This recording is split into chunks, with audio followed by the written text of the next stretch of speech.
আল্লাহর গজবে আমেরিকার সামরিক বাহিনীর বিমান বিধ্বস্ত হয়ে অলরেডি 90 জনের উপরে সেনা দুনিয়া থেকে বিদায় হয়ে গিয়েছে। মাঝে মধ্যে এমন নিউজ দেখলে কলিজাটা ঠান্ডা হয়ে যায়। এর কারণ হচ্ছে মুসলিম ইতিহাসের এক মহানায়ক ইরানের সর্বোচ্চ ধর্মীয় নেতা আয়াতুল্লাহ আলী খামিনিকে যখন দুনিয়া থেকে নির্মম ভাবে শহীদ করে বিদায় করে দেওয়া হয়েছে, তখন আমাদের কলিজাটা ছিঁড়ে গিয়েছিল। আমরা তখন আল্লাহর কাছে লানত দিয়েছিলাম, আল্লাহর কাছে বদদোয়া করেছিলাম। আল্লাহ তাআলা আমাদের বদদোয়াকে কবুল করেছেন এবং এই সাম্রাজ্যবাদীরা অলরেডি আমাদের ইরানের 400-র উপরে ছোট্ট আমাদের সন্তানগুলোকে দুনিয়া থেকে বিদায় করে দিয়েছে। এই সাম্রাজ্যবাদীরা পৃথিবীর যেখানেই হাত দিয়েছে সেখানে মুসলমানদের জীবনকে কালা কালা করে ফেলেছে। তারা দুনিয়ার মানুষকে সবক দেয়, শান্তির কথা বলে, অথচ পৃথিবীতে অলরেডি সারা পৃথিবীতে তারা 3 কোটির উপরে মানুষকে দুনিয়া থেকে বিদায় করেছে এই সাম্রাজ্যবাদীরা। আমরা তাদের কাছ থেকে সভ্যতা শিখতে চাই, আমরা তাদের কাছ থেকে গণতন্ত্র শিখতে চাই, আমরা তাদের কাছ থেকে আমাদের দেশ কিভাবে পরিচালনা করব সেটা শিখতে চাই।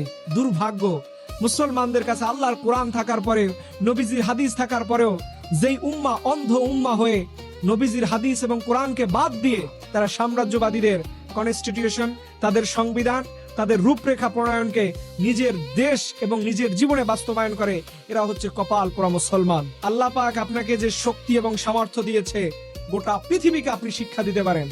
আজ অব্দি ইসলামের কাছে কোনো মানুষ হেয় প্রতিপন্ন হয় নাই, আজ অব্দি ইসলামের কাছে কোনো মানুষের ক্ষতির কারণ হয় নাই।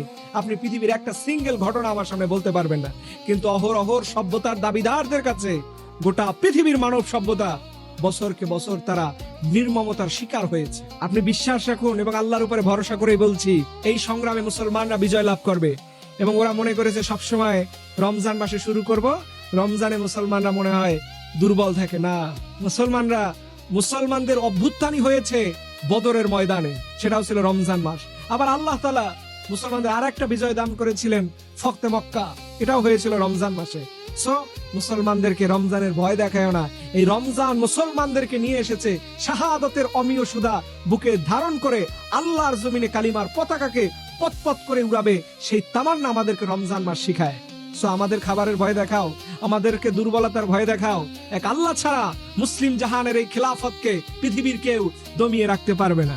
হয়তো আপনি সৌদি আরব দিয়ে মূল্যায়ন করলে হবে না, কাতার দিয়ে মূল্যায়ন করলে হবে না, এটা মূল্যায়ন করতে হবে কোরআন এবং সুন্নাহর বেসকে, রাসূলের রেখে যাওয়া আমানতকে। যারা আজ অব্দি বুকে ধারণ করে জালিমদের বিরুদ্ধে লড়াই করছে, তারাই হচ্ছে বীর মুজাহিদ। আল্লাহ তাআলা যেন মুসলমানদেরকে, গোটা বিশ্বের মুসলমানদেরকে আল্লাহ তাআলা ঐক্যবদ্ধ হয়ে জালিমদের মোকাবেলা করার তৌফিক দান করে। সকলে আমিন।